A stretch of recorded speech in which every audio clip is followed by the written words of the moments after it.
오늘 생각할 말씀의 주제는 사랑입니다.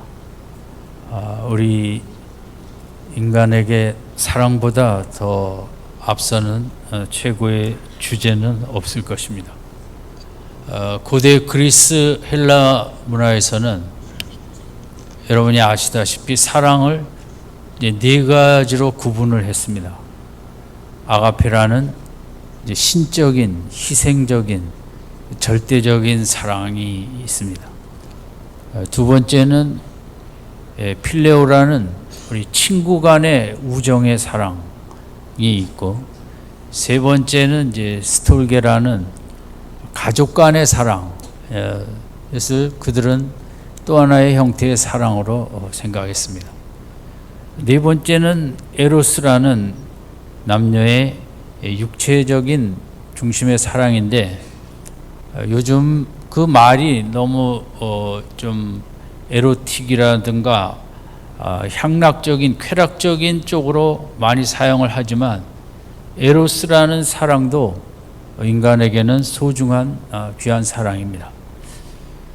그들은 왜 이렇게 사랑을 네 가지의 각도에서 그 단어들을 만들었을까요? 그만큼 우리 인생에게 이제 사랑이 소중하고 사랑이 중요하고, 또 우리가 사랑이 없이 살 수 없는데, 그 사랑을 이런 가족 간에, 또 친구 간에, 남녀 간에, 또 하나님으로부터 사랑이 다 필요하다는 것이죠. 그래서 우리가 온전한 인생을 살아가기 위해서 이 네 가지가 골고루 있을 때 더 복된 삶을 살 수 있고, 또 그쪽에 이제 부족함이 어떤 쪽에 있을 때는 또 그만큼 허전한 것이 있겠죠. 물론 그런 가운데서도 제일 중요한 것은 이제 성경이 강조하기도 하는 아가페 사랑이 또 우리에게는 무엇보다 앞서야 되겠지만, 어쨌든 인류의 영원한 과제는 사랑입니다. 오늘 우리가 본문을 통해서 어떻게 사랑의 사람이 될 수 있을까? 베드로의 그 말씀을 가지고 생각을 해보겠습니다. 22절에 보면 이렇게 되어 있습니다. 첫 번째, 우리가 사랑의 사람이 되는 단계에 너희가 진리를 순종함으로, 그러니까 진리에 순종하는 게 첫 번째 단계입니다. 기독교가 보는 사랑의 사람이 되기 위해서. 이 순종이라는 말은 성경에서 믿음이라는 말하고 같다고 보면 되겠습니다. 기독교가 말하는 믿음은 머리로만 믿는 것이 다가 아니고 또 가슴으로 믿고, 그러다 보니 삶에서 나타나는, 우리가 믿음을 가졌다는 것은 하나님의 뜻에 순종하는 모습으로 연결이 되기 때문에 믿음과 순종을 다른 것으로 구분하지 않고, 성경에서는 믿음 그 안에 하나님의 말씀에 대한 순종이 포함되어 있다고 보는 것입니다. 그래서 우리가 첫 중요한 것은 진리, 말씀이죠. 특별히 이제 복음인데, 예수님을 통해서 우리에게 전하신 복음을 믿는 것, 이것은 말씀을 믿는 것이 사랑의 사람이 되는 이제 첫 번째 중요한 단계라는 것입니다. 우리가 뭘 믿느냐에 따라 우리의 인생이 결정이 됩니다. 한평생 어떻게 보면 헛된 이데올로기와 헛된 사상과 헛된 문화, 관습, 전통을 믿고 따라가면서 인생을 허비할 수도 있고, 또 그 반대에 귀한 인생을 살 수도 있는 거죠.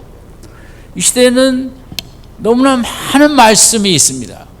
이렇게 해야 돈을 벌고, 이렇게 해야 부자 되고, 어디를 이사 가야 또 집값이 오르고, 어떻게 뭘 먹어야 더 건강해지고, 어디에 살아야 되고, 뭐 얼마나 많은 지식과 정보의 홍수 속에 살아가면서 어떤 말씀을 믿을 것인가, 너무 중요한 거예요. 어떤 말씀을 내가 선택하고 그 말씀을 따라갈 것인가?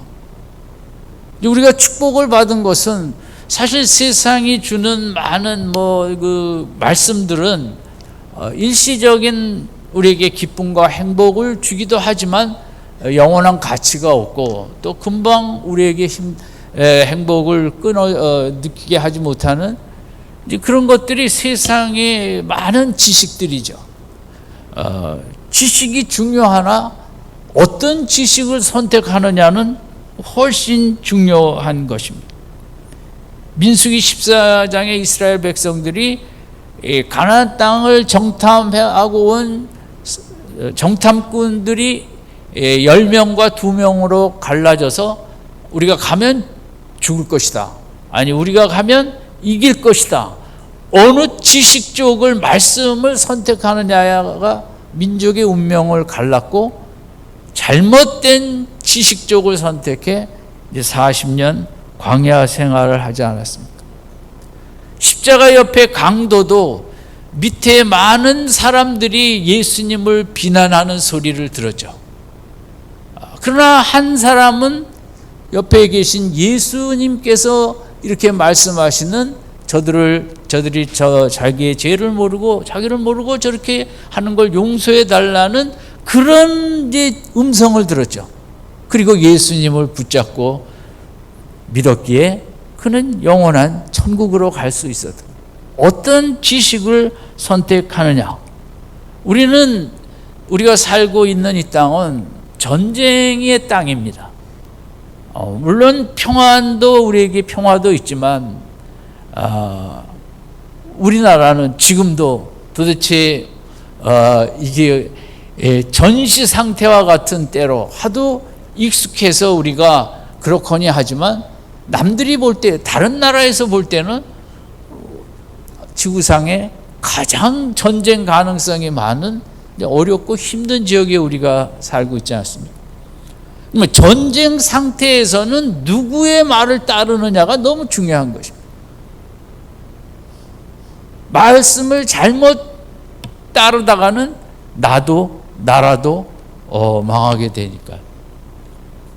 2차 대전이 진행 중에 아인슈타인과 과학자들이 루즈벨트 대통령에게 강력하게 탄원을 했습니다. 독일이 핵무기를 개발하고 있다는 거죠. 그 소식에 허튼 소리 하지 마세요. 이렇게 할 수도 있고 여러 가지 있지만 이 루즈벨트는 거듭된 과학자들의 위기에 대한 그런 탄원 앞에 핵무기를 개발하기로 했던 거죠. 만약 독일이 먼저 했다면 그럼 지금 역사는 어떻게 됐을까? 정말 끔찍한 거죠. 물론 소련도 하고 있었죠. 결국은 인류는 6.25 동란 8.15 해방 이후에 핵무기 개발 때문에 그래도 그나마 일본이 이렇게 주저앉을 수 있었죠. 사실 일본의 군부들은 핵이 히로시마 그 두 곳에 히로시마와 나가사키에 떨어진 다음에도 일본 군부들은 싸우자 그랬습니다. 그러면 악이 얼마나 강력한가. 저는 그렇게 많이 죽었는데 그 이전엔 도쿄에 공습으로 10만 명가량 죽고 많이 죽었는데도 일본 군부는 꼼짝하지 않고 우리가 더 싸워야 된다는, 뭐 때문에 싸우는 건지 모르지만 내가 다 모든 것을 정복하고 다스리고 지배해야 된다는 그 속에 미국도 고민하다 결국은 핵 폭탄을, 원자폭탄을 떨어뜨린 것입니다. 우리가 이 아주 어려운 국가적으로 개인적으로도 마찬가지인데 이런 속에 어떤 말씀을 믿을 것인가? 정치인들이 이런저런 얘기를 하지만 여러분 결국 백성들이 분별력을 갖고 그걸 바로 선택할 줄 모르면 지도자도 바로 해야겠지만 어쨌든 너무 우리 인생에 간단하지 않은 힘든 시대를 우리가 살아가고 있기 때문에 어떤 말씀을 믿느냐, 이 신앙생활에서 제일 중요한 것은 예수님의 말씀을, 하나님의 말씀을 믿는 것 아닙니까? 이것이 우리들이 받은 복이고, 우리가 날이 갈수록 세상의 말씀은 잘 점검하고, 그게 어떤 지도자든 경제, 정치, 무슨 지도자든 저 사람이 진짜 생각을 하고 하는 말인지 분별할 줄 아는 백성이 돼야겠고, 무엇보다 진리의 말씀을 우리가 믿는 이 일에 게을리하지 아니하고 열심히 달려가야만 이 힘든 시대에 우리가 복된 삶을 살 수 있죠. 근데 이것은 오늘 베드로는 우리가 이 진리를 순종함으로, 말씀을 믿을 때 두 번째 어떤 현상이 나타나냐면 너희 영혼을 깨끗게 하여, 영혼이 깨끗해진다는 것입니다. 세상의 말씀은 어떤 말씀을 들으면 우리 속에 허영심과 욕심과 시기, 질투, 비교, 경쟁하면서 우리 마음을 완전히 그냥 파도치게 어둡게 하는 말씀들이 많이 있죠. 그러나 우리 하나님의 말씀은, 진리의 말씀은 내 속에 그런 것들을 다 제거해버리고 우리 영혼을 깨끗하게 근심, 걱정, 불안, 염려가 없고 평안과 기쁨이 넘치는 영혼을 깨끗게 한다. 이것이 이제 사랑의 사람이 되는 두 번째 단계인데 우리가 받은 축복이기도 합니다. 성경은 깨끗함을 강조합니다. 그게 깨끗이라는 게 거룩이죠. 왜 정결과 깨끗과 거룩이 강조되는가? 하나님은 깨끗한 곳에만 임재하시고 머무시기 때문인 것입니다. 여러분, 강이 깨끗해질 때 많은 물고기들이 있고 얼마나 참 좋습니까? 하나님께서 우리 영혼을 왜 깨끗게 하시냐? 십자가의 보혈로에 씻어주시냐? 그 깨끗한 곳에 하나님이 거하시기 위해서 그런 거죠.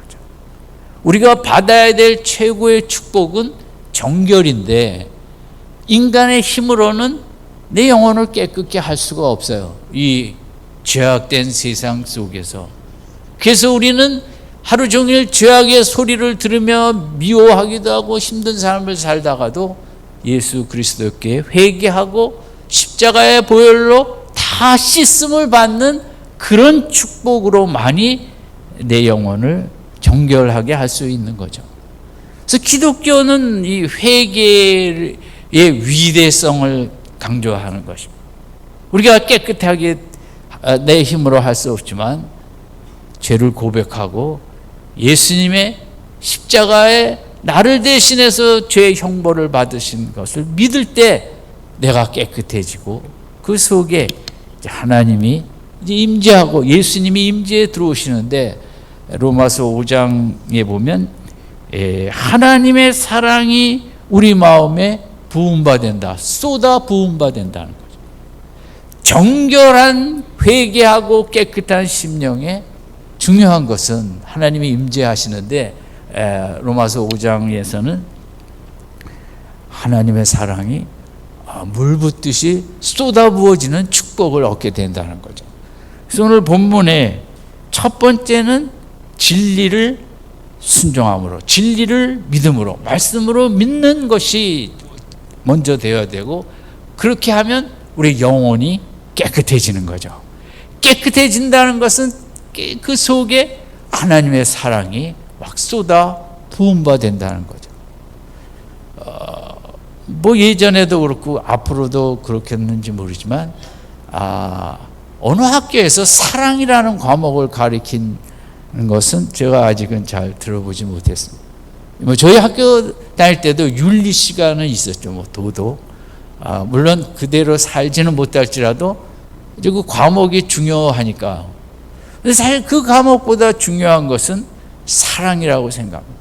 세상에서 제일 중요한 게 물론 돈이라고 할 수 있지만 사랑이 더 중요한데 이 시대에 이 시대는 더 이 사랑을 배울 곳도 없고 사랑을 얻을 곳도 없고 참으로 너무 삭막한 우리가 삶을 살아가고 있거든요. 어디 직장에 가서 사랑을 배우겠습니까? 군대 가서 배우겠습니까? 그래도 이제 가정에서 사랑을 배우게 되는데 그나마 형제가 또 예전에 비해서 별로 없잖아요. 형제 사랑도 느끼기가 다 느끼는 게 아니에요. 아빠 사랑은 또 바쁘니까 느끼기가 어려워요. 엄마 사랑은 사랑하는데 때로 부담스러워요. 너무 막 사정없이 치고 들어오니까. 또 그렇지 않으면 요즘 엄마들은 좀 시간이 있으면 자기 몸 가꾸는 사랑에 바빠갖고 또 제대로 자식 사랑에 등한히 하는 엄마들도 있어요. 그래서 우리 자녀들은 학교 가서 사랑을 받나? 교회는 일주일에 한 번 잠깐 1시간 왔다 가는데 거기서 뭐 이렇게 대세나 큰 사랑을 물론 이제 그래서 교회학교 교사 선생님들이 주중에 많이 학생들을 위해 기도하자고 교회가 애쓰고 힘씁니다. 많은 참 교회도 옛날 저희 어릴 때처럼 제가 젊을 때만 해도 우리 국민학교 학생들은 주일 저녁 예배도 갈 데가 없으니까 다 왔고 물론 그때 TV도 많지 않으니까 그렇게 수요일 저녁 예배도 아이들이 태산같이 밀려왔고 학생들도 청소년들도 토요일 날 모임하면 다 왔고 그런 게 교회에서 그런 게 다 사라지고 주일 아침 잠깐 왔다 가니까 우리 아이들도 사랑을 배우고 느낄 곳이 없어졌다고도 할 수 있죠. 그러니까 돈이 문제가 아니라 우리는 경제 성장이 우상이 돼서 그것만 제대로 되면 행복할 거라고 생각하지만 경제 성장이 아무리 이만큼 됐는데도 우리는 이렇게 진짜 행복하지 못한 건 서로 사랑할 줄 몰라서 그러겠죠. 교회에서 사랑을 배워야 되는데 체험해야 되는데 또 많은 분들은 주일 예배에 또 힘써서 나오시는 거죠. 그 속으로 더 들어오기가 이런저런 이유로 못 들어오니까 교회에서도 사랑에 대한 말씀은 듣지만 사랑을 같이 이렇게 느끼고 사랑을 서로 주고받고 체험하는 게 교회에서도 어려워진 거죠. 이제 니그렌이라는 신학자가 있었는데 루터교에 상당히 이제 유명하신 분이고 이분이 이제 에로스와 아가페라는 하나님의 사랑에 대한 책을 썼습니다. 그래서 이제 지금도 스웨덴, 독일 이쪽 노르웨이 쪽은 이제 루터교가 아주 강세입니다. 이분도 이제 그쪽에서 유명하신 분이고 이분이 쓴 에로스와 아가페라는 책은 지금 우리나라 책방에서도 번역된 게 팔리고 있습니다. 근데 이분이 하나님의 사랑에 대해서 기독교 역사적으로도 고찰하고 이보다 더 하나님의 사랑에 대해서 정말 잘 쓴 책이 있을까 없을 정도로 이 책을 쓴 것입니다. 읽고 싶죠? 사고 싶죠? 사지 마세요. 페이지가 800페이지입니다. 그러니까 얼마나 연구와 공부를 많이 해갖고 하나님의 사랑을 이제 에로스적인 관점과 그런 아가페적인 관점 속에 기독교 초대교회 지도자들은 어떻게 이해했고 정말 대단한 거죠. 저도 추워도 사고 싶지는 않고 그냥 요약만 보고 싶죠. 근데 이제 어느 날 그 교회 목사님한테 정말 품위 있는 분이 찾아오신 거예요. 와서 목사님에게 내가 참 중대한 문제가 있는데 하나님의 사랑에 대하여 자꾸 회의가 일어나고 의심이 있고 내가 정말 하나님의 사랑을 좀 배우고 싶다. 느끼고 싶다. 하나님의 사랑이 체험되어지고 싶다. 어떻게 하면 좋을까요? 그랬더니 목사님 말씀이 그 하나님의 사랑에 대해서라면 내가 길을 가르쳐 주겠다. 이제 당시만 해도 그 에로스와 아가페라는 책, 이렇게 많은 교회에서 성경 공부할 정도로 텍스트로 이렇게 쓰던 책이거든. 내가 이 책을 읽으면 아마 성도님께서 하나님의 사랑을 다시 배우게 되고 알게 되고 누리고 체험하게 될 것이다. 그 책 이름이 뭡니까? 이 분이 목사님한테 물었습니다. 에로스와 아가페라는 책입니다. 무슨 말인지 이해가 되십니까? 잘 안.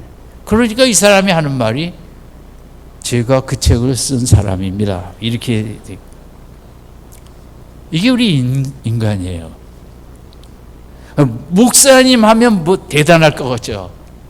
하나님의 사랑에 대해서 막 설교도 하고 뭣도 하고 이 사람하고 똑같아요. 지식적으로 하나님의 사랑이 구약에서는 뭐고 창세기에서는 뭐고 다 이 설교도 할 수 있고 강의도 할 수 있으면서 마음속에 하나님의 사랑이 느껴지지 않는 사람, 그 사람들이 목사님들인 줄로 믿습니다. 아멘 안 하셔도 됩니다. 다음에 하시면 장로님, 권사님인 줄로 믿습니다. 아멘. 아멘 하세요. 그게 실상이라는 거예요, 인간의. 우리가 잘 말은 뭐 하나님의 사랑으로 그냥 하루 종일 말할 수 있어요. 하나님의 사랑에 대해서. 내 속에 하나님의 사랑에 감동이 없고 하나님의 사랑 때문에 마음에 눈물이 흐르지 않고 하나님의 사랑 때문에 환희와 감격과 그런 게 없이 우리는 얼마든지 그런 믿음 있는 것 같은 이야기를 할 수 있는 게 우리 인생이고, 그게 누구보다 제일 그런 분이 누구냐? 목사님들이라는 거죠. 저를 비롯하여. 저는 뭐 TV 설교는 잘 보진 않습니다. 근데 여러분이 보는 평가의 기준이 있듯이 목사는 또 목사의 평가의 기준으로 설교를 보니까 안 보는 게 낫겠다 해서 제가 이제 거의 그 기독교 채널 설교를 보지는 않는데, 그분들이나 제 문제는 아는 것은 있으나 마음에 하나님의 사랑이 쏟아부어지는 체험이 없다는 거죠. 들어보면 알죠. 이분이 정말 하나님의 사랑에 막 쏟아짐의 체험이 있는가 없는가. 그건 들어보면 알 수 있는 거예요. 이 평생 연구하는 신학자나 우리나 이 사랑은 그렇게 지식적으로 아는 것으로는 우리 인생의 해결이 없어요. 그 예수님이 직접 이 땅에 오신 이유가 내가 직접 만나 직접 사랑을 전하리라, 십자가로 직접 내 사랑을 표현하리라, 그래서 오신 것이거든요. 제가 성경에서 참 좋아하는 두 구절인데 어떤 말이냐면 요한일서 3장 1절에 아버지께서 어떤 사랑을 우리에게 베푸사, 요한은 하나님의 사랑의 표현 방식에 거기에 마음에 완전 녹아진 거죠. 우리에게 어떤 식으로 사랑했는가, 그 독생자를 십자가에 못 박기까지 그런 사랑으로 우리를 사랑했다는 것이고, 로마서 8장 32절에 자기 아들을 아끼지 아니하시고 우리에게 주신 이가, 내어주신 이가 어찌 그 아들과 함께 다른 모든 것을 우리에게 주시지 않겠느냐. 아들 하나 있는 독생자를 아끼지 아니하시고 우리에게 사랑으로 주셨다. 그 두 가지 표현입니다. 하나 어떠한 사랑으로 우리를 사랑했나, 또 하나는 아끼지 아니하시고 아들을 주신 사랑이죠.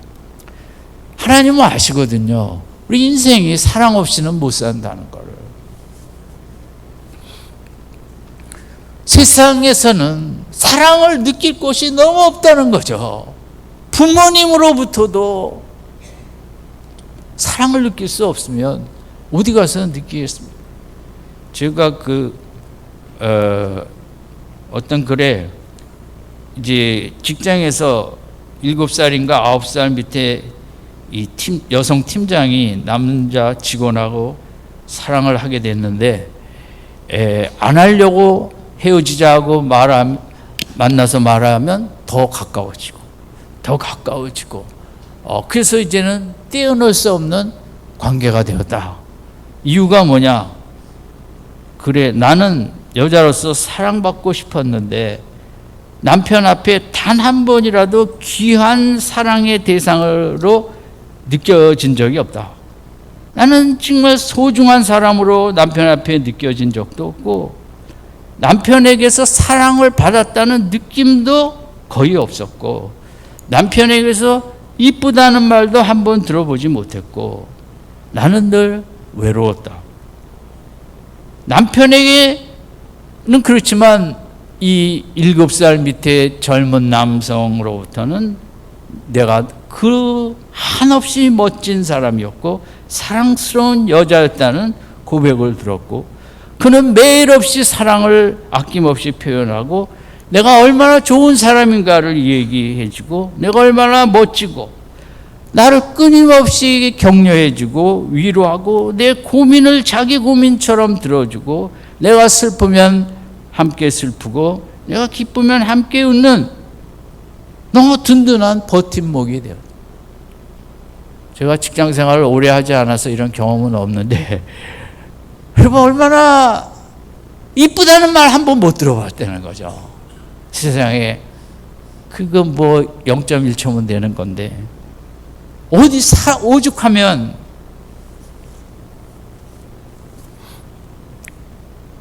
저는 바람을 펴본 적은 없지만 바람을 피는 사람을 이해는 합니다. 되게 영화를 보든 뭘 보든 오죽하면 바람을 피웠겠냐, 나도 피웠겠다 그 자리에 있으면 생각을 하죠. 왜냐하면 사람은 사랑이 없이는 살아가기가 힘들어요.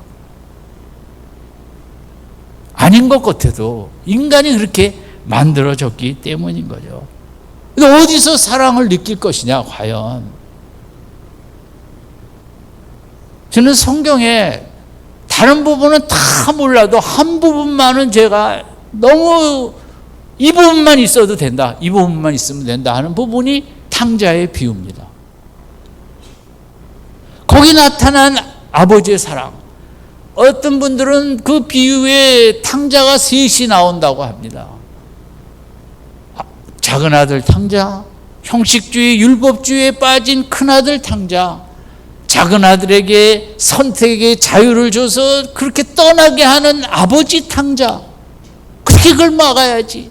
그걸 못 막고 그러기에 아마 그 아버지는 가슴을 치며 다 내 탓이라고 저녁마다 그 마을 어귀에 가서 아들을 기다렸겠죠.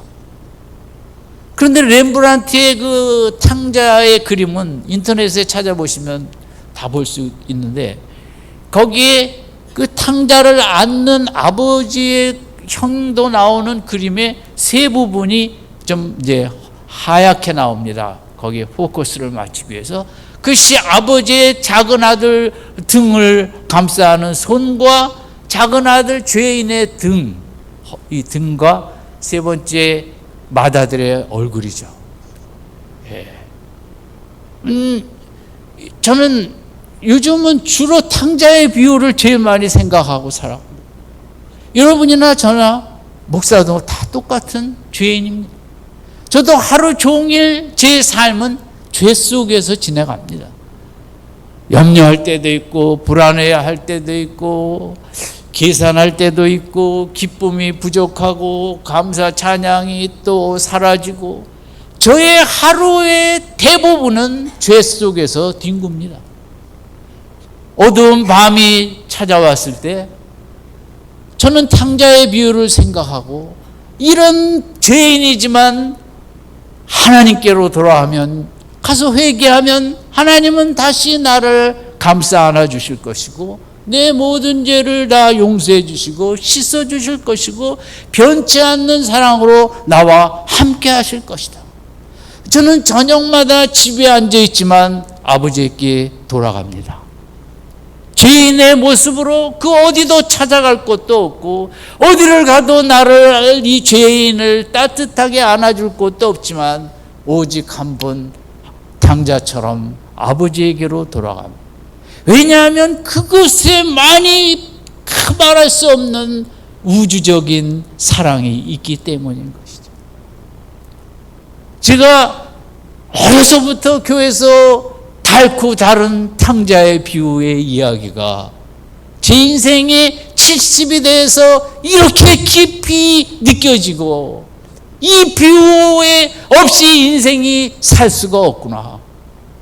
어떤 죄를 졌더라도 돌아가기만 하면 안아주는 이 사랑. 여러분, 그래서 그런 하나님은 그 사랑을 우리가 체험하기를 원하십니다. 아멘. 세상에서는 체험할 수가 없어요. 하나님 아버지 외에. 이 사랑을 체험의 세 번째 단계가 22절에 형제 영혼을 깨끗하게 하여, 그래서 하나님의 사랑이 쏟아부어지고 거짓이 없이 형제를 사랑하기에 이르렀으니, 그 속에 우리의 사랑이 체험되어지면서 형제들을 사랑하게 된다는 거죠.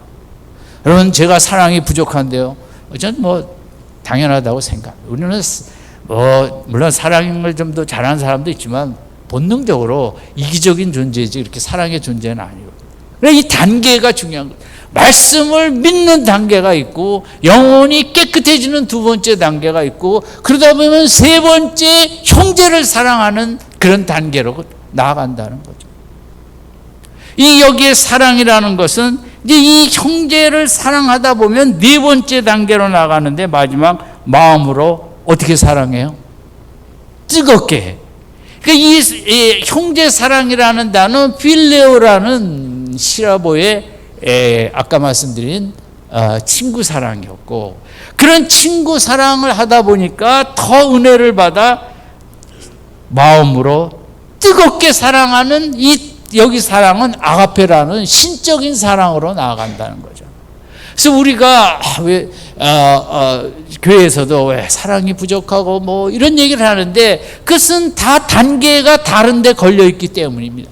아직 1단계에 걸려있는 분한테 저 사람은 왜 사랑이 부족해? 그 당연한 거죠. 그죠? 예. 그래서 우리가 먼저 이렇게 사랑을 체험하다 보면 교회에서도 우리가 사랑하기가 쉽지 않아요. 필레오도 좋아하는 것인데, 예수님의 12 제자들은 서로가 너무나 사랑할 수 없는 사람들을 모아놓은 것입니다. 여러분, 어떻게 세리하고 같이 제자가 될 수 있어요? 열심당원하고 제자가 될 수 있어요? 세상에서 가장 사랑하기 힘든 사람을 모아놓은 것이 12 제자예요. 그래서 주님 돌아가시는 날까지 그들은 싸웠던 거예요. 내가 제일 좋은 자리 가겠다고. 예수님의 의도죠. 그러나 그들이 말씀이 들어오고 성령이 오순절날 받음으로 사도행전 3장에서는 베드로와 요한이 성전에 올라갈 때 안전뱅이를 일으켜 세웁니다. 근데 베드로와 요한은 성정이 불같은 사람들이라 친구 되기가 좀 어렵습니다. 그들이 성령을 받고 말씀이 들어오니까 전에는 귀찮고 전에는 미워했지만 같이 성전에 올라가는 그런 모습에 이르는 거죠. 그게 이제 우리 교회에서 이 부분을 놓치면 안 되는 거예요. 왜 저분은 왜 사랑이 부족한가? 1, 2, 3, 4단계 중에 우리들이 다 있는 곳이 다르다는 거죠. 제가 손들라 그러진 않겠어요. 아직 적지 않은 분들은 말씀을 믿는 이 단계의 기초가 약한 분도 있거든요. 또 어떤 분은 말씀을 지금은 자꾸 믿어가려고 몸부림치기 때문에 영혼이 깨끗해져 가는 분도 있는데 사랑이 아직 많이 안 들어온 분도 있어요. 어떤 분은 사랑이 좀 들어왔기 때문에 교회에서 사람들에게 다 잘합니다. 어떤 분은 정말 큰 사랑으로, 깊은 사랑으로 아가페적인 사랑을 하시는 분도 있죠. 이게 교회에서 우리가 누구를 평가하고 비난할 때 그것은 조심해야 되는 거죠.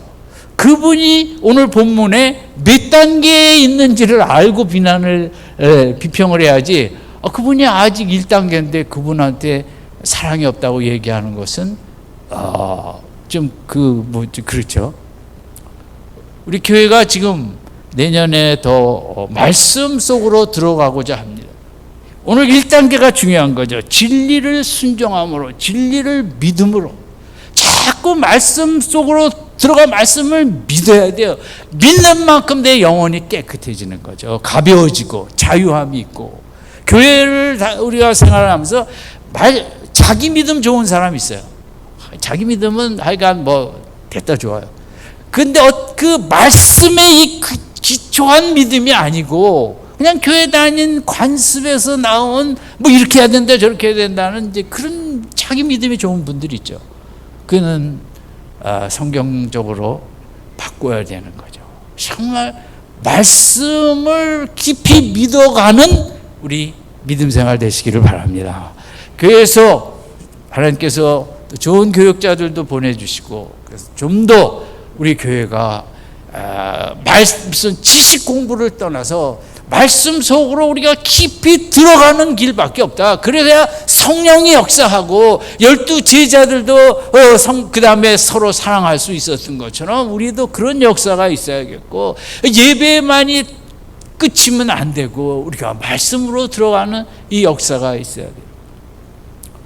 그래서 우리가 여기 오늘 1, 2, 3, 4단계를 생각했는데 1단계는 뭐라 그랬죠? 다 잊어버렸어요? 목사만 연락에 설교해요. 1단계는 말씀을 순종하고 믿는 거죠. 말씀을 믿어야 돼요. 말씀을 믿으면 영혼이 어떻게 돼요? 깨끗해져요. 영혼이 또 더러워진다 그러면 안 돼요. 영혼이 깨끗해져요. 말씀을 속으로 들어갈수록 더 깨끗해져요. 영혼이 깨끗해지면 누구를 사랑해요?